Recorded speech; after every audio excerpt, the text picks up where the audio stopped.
নমস্কাৰ, এটা নতুন ভিডিঅ'ৰ সৈতে পুনৰ আপোনালোকক মোৰ চেনেললৈ স্বাগতম জনাইছোঁ। আজিৰ এই ভিডিঅ'টোত আমি দুটা বিষয়ৰ ওপৰত আলোচনা কৰিম।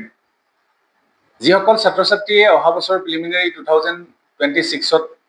বহিব আৰু প্ৰিপেৰেশ্যন চলাই আছে এতিয়াৰ পৰা, আৰু যিসকলে এইবাৰ মেইনছ অক্টোবৰৰ যি 11, 12, 13 তাৰিখে যি মেইনছ আছে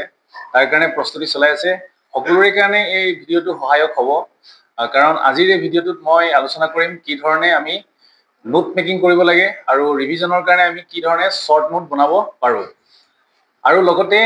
আহিব লগা পৰীক্ষাৰ কাৰণে ৰিলেটেড এটা টপিকো আলোচনা কৰিম, খুব গুৰুত্বপূৰ্ণ টপিক, গ্লোবেল জেণ্ডাৰ গেপ যি ইণ্ডেক্স 2025, ইণ্ডিয়াৰ ৰেংক কেনেকুৱা বা তাৰ ওপৰত বেছ কৰি কিবা ধৰণৰ কুৱেশ্যন আহিব পাৰে নেকি, এই বিষয়ে আমি আলোচনা কৰিম। আগতে মই এনেকুৱা ধৰণৰ বহি ব্যৱহাৰ কৰিছিলোঁ। এই বহিখিনিতে মই নোট লিখি গৈছিলোঁ, যি ধৰণৰ টপিক পাওঁ তেনেধৰণে লিখি গৈছিলোঁ, আৰু প্ৰত্যেকটো টপিকৰ কাৰণে মই বেলেগ বেলেগকৈ বহি লৈছিলোঁ। আজি ইয়াত আপোনালোকৰ সুবিধাৰ কাৰণে মই স্ক্ৰীনত মই লিখা এটা শৰ্ট নোট প্ৰভাইড কৰিম আপোনালোকক। আপোনালোকে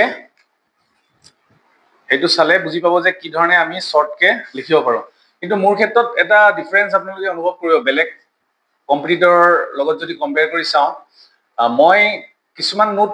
একদম প্ৰিচাইজ বা শৰ্টকে নিলিখোঁ। মই লিখি যাওঁতে মোৰ কথাবোৰ অলপ মনত ৰৈ যায় আৰু পাছত মই বাৰে বাৰে টপিকটো ৰিভাইজ কৰোঁ। আৰু যি ধৰণে আমি বিভিন্ন টপাৰৰ ক্ষেত্ৰত দেখোঁ যে বহুত বেছি শৰ্টকে লিখে, যিটো ৰিভিজনৰ কাৰণে যথেষ্ট সহায় হয়, সেইধৰণে মই কিছু কিছু ক্ষেত্ৰত লিখোঁ। কিন্তু মেইনছৰ প্ৰিপেৰেশ্যনৰ ক্ষেত্ৰত যেতিয়া মই টপিকবোৰ পঢ়িছিলোঁ, মই তেনেকুৱা একজেক্টলি একদম সৰুকে বা একদম শৰ্টকে লিখা নাছিলোঁ। গতিকে মই আপোনালোকক সবিশেষ দেখাম। এতিয়া আপোনালোকে স্ক্ৰীনত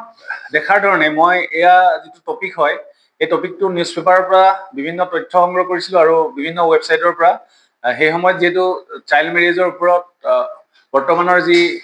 মুখ্যমন্ত্ৰী হিমন্ত বিশ্ব শৰ্মাৰ নেতৃত্বত বিভিন্ন ধৰণৰ চাইল্ড মেৰেজ এক্টৰ আধাৰত চাইল্ড মেৰেজৰ এগেইনষ্টত ড্ৰাইভ লোৱা হৈছিলে, তাৰ ওপৰত মই তথ্যখিনি লিখি ৰাখিছিলোঁ। এতিয়া আপোনালোকে ওপৰত দেখাৰ ধৰণে কিনো চাইল্ড মেৰেজ হয় সেইটো মই লিখি ৰাখিছিলোঁ। A marriage or an informal union entered into by an individual before reaching a certain age specified as minors. গতিকে গাৰ্লছৰ ক্ষেত্ৰত 18 আৰু বয়জৰ ক্ষেত্ৰত 21, তাৰ তলত যদি হয় তেন্তে আমি তেতিয়া তাক চাইল্ড মেৰেজ বুলি ধৰোঁ। তেনেকৈ ইম্পেক্টখিনি মই শৰ্টকে লিখি ৰাখিছিলোঁ। HIV কেছবিলাক ইনক্ৰিজ হৈছে, ডেমোগ্ৰাফিক ডিভিডেণ্ড দিলেই হয়, পপুলেশ্যন ইনক্ৰিজ হ'লে যিটো আমি ডিভিডেণ্ড পাব লাগে ডেমোগ্ৰাফিৰ পৰা, সেইটোৰ ক্ষেত্ৰতো প্ৰব্লেম আহে। এইটো কটা চিনটো দি মই এইকাৰণে ৰাখিছিলোঁ যে দে ডাজন্ট আণ্ডাৰষ্টেণ্ড দ্য ৰেছপনচিবিলিটি, কাৰণ সৰুতে বিয়া হৈ গ'লে ৰেছপনচিবিলিটিবিলাক বুজি পোৱা নাযায় আৰু তাৰ কাৰণে ডিষ্টাৰ্ব ইনষ্টিটিউশ্যন অফ ফেমিলি হয়। গতিকে UN-ৰ ৰেকৰ্ড এটা মই ইয়াত লিখি ৰাখিছোঁ, with every child bride the world loses a future teacher, doctor, scientist, entrepreneur or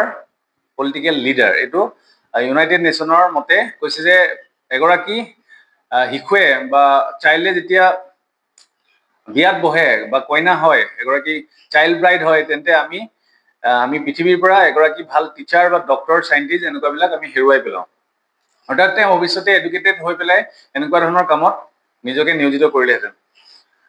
world বেংকৰ ৰিপৰ্ট এটাও শৰ্টকে লিখি ৰাখিছোঁ। নেক্সট, ইম্পেক্ট অন চাইল্ড ব্ৰাইডৰ ওপৰত কেনেকুৱা ধৰণৰ ইম্পেক্ট হয়, ওপৰত দেখাৰ ধৰণে, স্ক্ৰীনত দেখাৰ ধৰণে আপোনালোকে নিজে পজ কৰি চাব। এই ধৰণে পইণ্টবিলাক মই লিখি ৰাখোঁ। নেক্সট, নিউজ পেপাৰৰ পৰা আমি যিখিনি পাইছিলোঁ ইয়াত দিয়া আছে, 23 January Himanta Biswa Sarma CM of Assam drive against child marriage under PCMA, prevention of child marriage act, চৰ্টত PCMA কয়, 2006, এণ্ড পক্সোটো খুব জৰুৰী এটা আইন হয়, আমি মেইনছৰ কাৰণে পঢ়িব লাগিব। গতিকে এই ধৰণে চাইল্ড মেৰেজৰ ওপৰত মই লিখিছিলোঁ, সেইখিনি মই আপোনালোকৰ স্ক্ৰীনত দি দিছোঁ, মই লাইন বাই লাইন পঢ়ি নাযাওঁ। নেক্সট, আৰু এটা আপোনালোকক দেখাম যে সাংঘাতিক শৰ্টকে কেনেকৈ লিখিব পাৰি। ইয়াত এমেণ্ডমেণ্টৰ ওপৰত মই পলিটি আৰ্টিকল এটা লিখিছিলোঁ। ইয়াতকৈও বহুতে শৰ্টকে লিখে, মই কোৱা নাই যে way of writing should be same, কিন্তু মোৰ যি ধৰণে মই লিখিছিলোঁ মই সেইটো আপোনালোকক দেখাইছোঁ। গতিকে 360 আৰ্টিকুলৰ এইটো বিষয়ে মই এতিয়া ইয়াত শৰ্টকে লিখি ৰাখিছোঁ। Part 20 of the constitution can be initiated only by introduction of bill, either house of parliament, state legislature involve নাথাকে, either by minister or by private member, আৰু ৰাইট চিনটো মানে ইয়েছ হয় আৰু কটা চিনটো নো হিচাপে আমি পঢ়িম no prior permission of president required মানে কোনো ধৰণৰ পাৰ্মিশ্যন নালাগে must be passed in each house special majority গতিকে এই ধৰণে মই পইণ্টবোৰ লিখি ৰাখোঁ প্ৰত্যেকটো পইণ্ট যি ধৰণে আপোনালোকে বহুতে সুধিছিলে যে NCERT পঢ়োঁতে কেনেকৈ পঢ়া যায় NCERT পঢ়োঁতেও মই সেই 6-7ৰ পৰা যি ধৰণে পঢ়িছিলোঁ প্ৰত্যেকটো পাৰ্টত যিখিনি কথা পাওঁ সেই ধৰণে লিখি যাওঁ যিটো মানে মোৰ পিছত যথেষ্ট সহায় হয়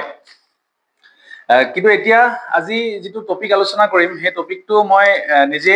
লিখা হয় কিন্তু হেতু কোনো ধৰণৰ শৰ্টকাট নহয় কিন্তু মানে এতিয়া মেইনছৰ প্ৰস্তুতিৰ কাৰণে আপোনালোকে যে কিবা এটা তথ্য লিখিব লাগিব তাৰ কাৰণে আপুনি কি ধৰণে নোটটো বনাব টপিক ওয়াইজ মই সেই ধৰণে লিখি ৰাখোঁ আৰু আজিৰ যিটো টপিক হল হেতু মই অলৰেডি কৈছো গ্লোবেল জেন্ডাৰ গেপ ইনডেক্স খুব জৰুৰী এটা টপিক হয় এটো এই কাৰণে জৰুৰী হয় এতিয়া বিভিন্ন ক্ষেত্ৰত আপোনালোকে দেখিছে যে ডিজিটাল ইকোনমি ইন্ডিয়া গ্ৰো কৰি আছে বা এজ এ ইকোনমিক যেটো সিচুৱেশন তাতো গ্ৰো কৰি আছে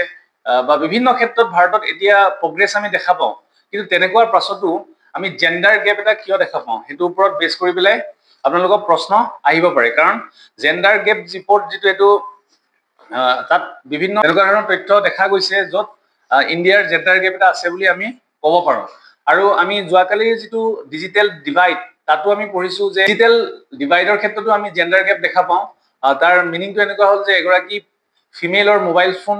বা মোবাইল নেটৱৰ্ক এক্সেছ কৰাটো যি ধৰণে মেইলৰ ক্ষেত্ৰত যিমান হৈ উঠে মহিলাৰ ক্ষেত্ৰত নহয় আৰু সকলো মহিলাই কিন্তু সেই ধৰণৰ এক্সেছ টু মোবাইল এই অপৰচুনিটিটো পোৱা নাই ডিজিটেল লিটাৰেসিৰ ক্ষেত্ৰত মহিলাসকল পিছ পৰি আছে বহু ক্ষেত্ৰত গতিকে তেনেকুৱা ধৰণৰ গেপ কিছুমান আমি ইভেন ডিজিটেল ডিভাইডৰ ক্ষেত্ৰতো দেখা পাওঁ এতিয়া এটা কোৱেশ্চন ইয়াৰ ওপৰত বেছ কৰি আমি ভাবিব পাৰোঁ এইটো কোৱেশ্চন বহুত ইন্টাৰেষ্টিং হয় এই কোৱেশ্চনটো মন দি আপোনালোকে শুনিব despite India's economic rise and digital innovation gender equality persist critically examine the structural issues behind India's poor performance in the Global Gender Gap Index 2025 and suggest a roadmap for inclusive development. এতিয়া আমি বহু সময়ত আমি inclusive গ্ৰোথৰ কথা পঢ়ি থাকো বা পঢ়িছো তেনেকুৱা ক্ষেত্ৰতো আজি কিয় জেন্ডাৰ গেপ আছে সেই বস্তুটোৰ ওপৰত বেছ কৰি পেলাই এই কোৱেশ্চনটো আহিছে যে ইণ্ডিয়াৰ যেটো এতিয়া প্ৰগ্ৰেছ হৈছে বিভিন্ন ক্ষেত্ৰত ইকোনমিক ৰাইজ হৈছে বিভিন্ন ধৰণৰ ইনোভেশন হৈছে তাৰ মাজতো কিন্তু জেন্ডাৰ গেপ এটা পাৰচিষ্ট কৰি আছে আৰু যেটো গ্লোবেল জেন্ডাৰ গেপ ইনডেক্স 2025 আধাৰত কি ধৰণৰ চ্যালেঞ্জেস আছে আৰু কেনেকুৱা ধৰণৰ মেজাৰ্স লব লাগে সেই বিষয়ে আলোচনা কৰিব লাগিব এতিয়া স্ক্ৰিনত দেখাৰ ধৰণে এতিয়া ইণ্ডিয়াৰ ৰেংকটো 131st আগতে 129 আছিল জেন্ডাৰ পেৰিটি স্কোৰটো এতিয়া ইণ্ডিয়াৰ 64.1 অলপ তললেহে নামি আহিলে দুটা প্লেস তললে নামি আহিলে আৰু এই গ্লোবেল জেন্ডাৰ গেপ ৰিপৰ্টটো পাবলিশ কৰে ওয়াৰ্ল্ড ইকোনমিক ফোৰামে চাৰিটা কি ডাইমেনশনৰ ওপৰত এই জেন্ডাৰ গেপ ৰিপৰ্টটো দিয়া হয় ফাৰ্স্ট হল ইকোনমিক পাৰ্টিসিপেশন এণ্ড অপৰচুনিটিটো চোৱা হয় next education attainment health and survival and last political empowerment 0 হলে কমপ্লিট ইনইকুৱেলিটি বুজাব আৰু 1 হলে ফুল জেন্ডাৰ পেৰিটি মানে কমপ্লিটলি জেন্ডাৰ গেপ নথকাটো বুজাব অবজেক্টিভ কি হল ই এটা guiding tool for tracking progress on the basis of all these four dimensions. Key findings এতে কি আমি চাম economic participation to rise is a 40.7% with income parity increasing by improving from 28.6% to 29.9%. Improve hoise economic participation to. Education and attainment at a high 97.1% যেটো ভাল. Next, health and survival better sex ratio and life expectancy দেখা গৈছে কাৰণ সৰকাৰে বিভিন্ন ধৰণৰ আঁচনি লৈছে এইবিলাক আমি চাম এতিয়া পলিটিক্যাল এম্পাৱাৰমেন্ট কিন্তু তললে আহিছে ফেল বাই 0.6 পইণ্টস কি কাৰণে women's representation in parliament down from 14.7% to 13.8% অৰ্থাৎ মহিলাৰ যেটো ৰিপ্ৰেজেন্টেশন হ'ব লাগিছিল পঞ্চায়তী ৰাজ ইনষ্টিটিউচনৰ ক্ষেত্ৰত আমি ৰিজাৰ্ভেশনৰ কথা পাইছো গতিকে তেনেকুৱা ধৰণৰ যেটো ৰিপ্ৰেজেন্টেশন হ'ব লাগিছিল হেতু কিন্তু কমিছে আৰু মিনিষ্ট্ৰিয়েল ৰিপ্ৰেজেন্টেশনৰ ক্ষেত্ৰতো কমিছে 6.5 ৰ পৰা 5.6 লৈ আহিছে কিন্তু ইন্টাৰেষ্টিংলি এটা বস্তু যে এতিয়া আমাতকৈ কিন্তু ভুটান নেপাল আৰু শ্ৰীলংকাৰ ৰেংকটো আমাতকৈ ভাল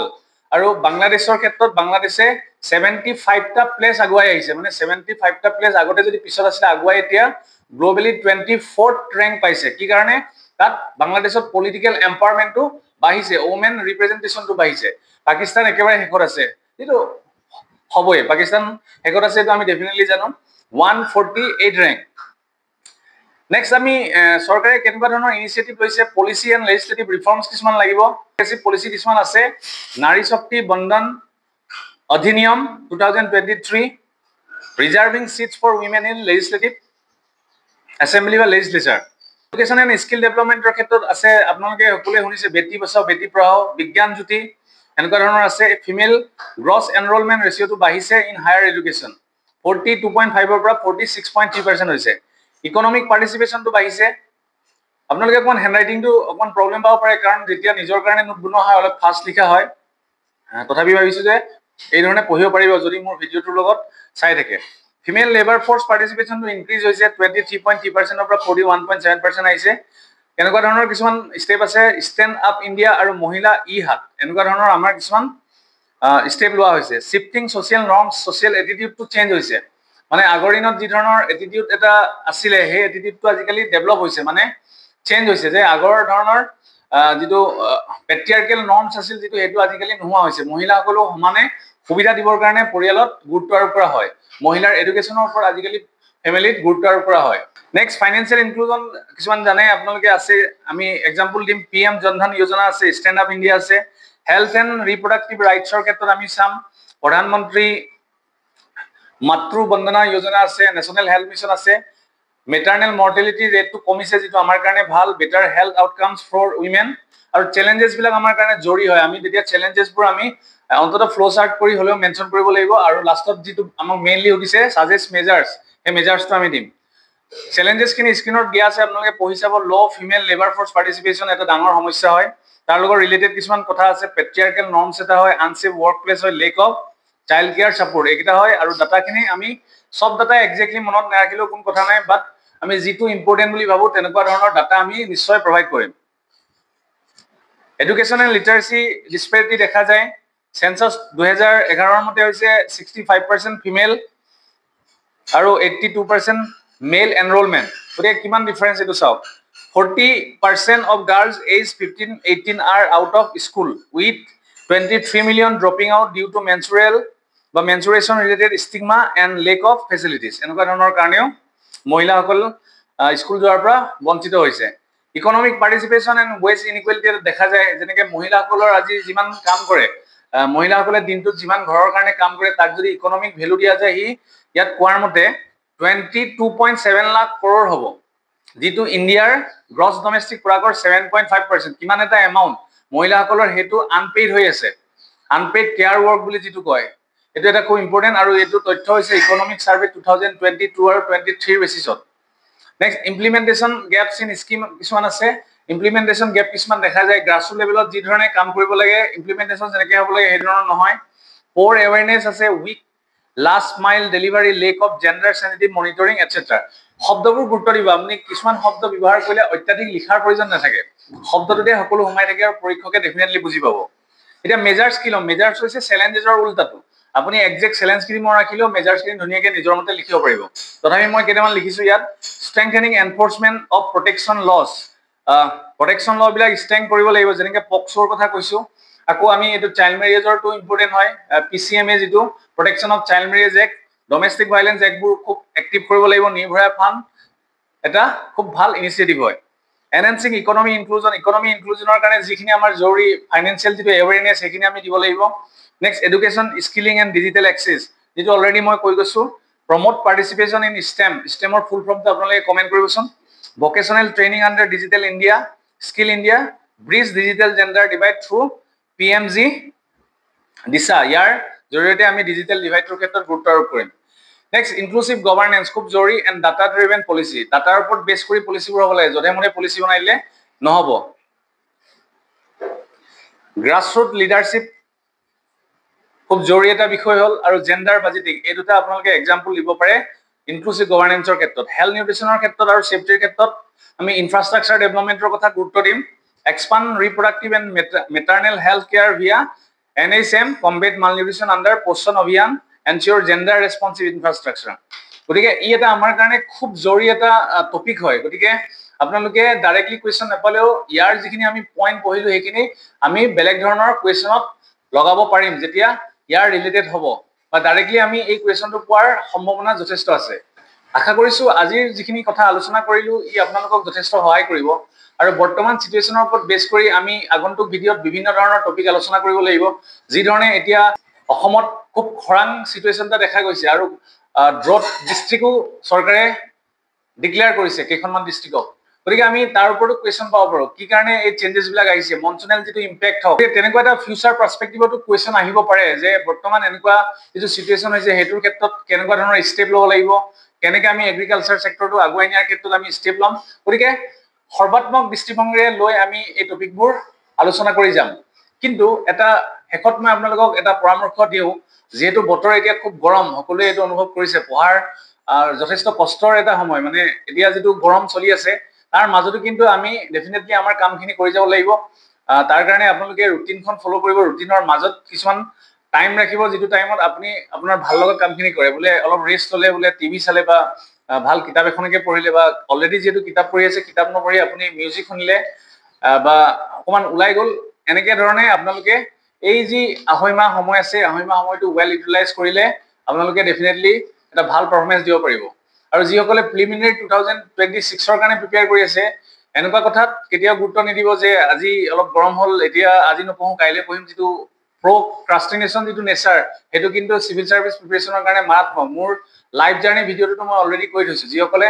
নতুনকৈ এই ভিডিঅ'টো চাইছে তেওঁলোকে মোৰ যিটো হোল লাইভ জাৰ্নি যিটো 2011 চনৰ পৰা ধৰি এতিয়া সাকসেস হোৱালৈকে যিখিনি আপছ এণ্ড ডাউনছ আছিল মিষ্টেক আছিল সেইখিনি মই ক্লিয়াৰলি তাত কৈছো সেই ভিডিঅ'টো চাব আৰু এই যি বহুমূলীয়া সময় সেই সময়টো নষ্ট নকৰি আপোনালোকৰ প্ৰিপাৰেচনটো কনসিস্টেন্সি মেইনটেইন কৰি থাকিলে ডেফিনেটলি প্ৰিলিমিনাৰী 2026লৈকে আপোনালোকৰ মেইনছৰ কাৰণে টপিক শেষ হৈ যাব আৰু প্ৰিলিমছৰ কাৰণেও প্ৰিপাৰেচন পাৰফেক্ট হৈ যাব আজিৰ ভিডিঅ'টো ইমানতে থৈছো নমস্কাৰ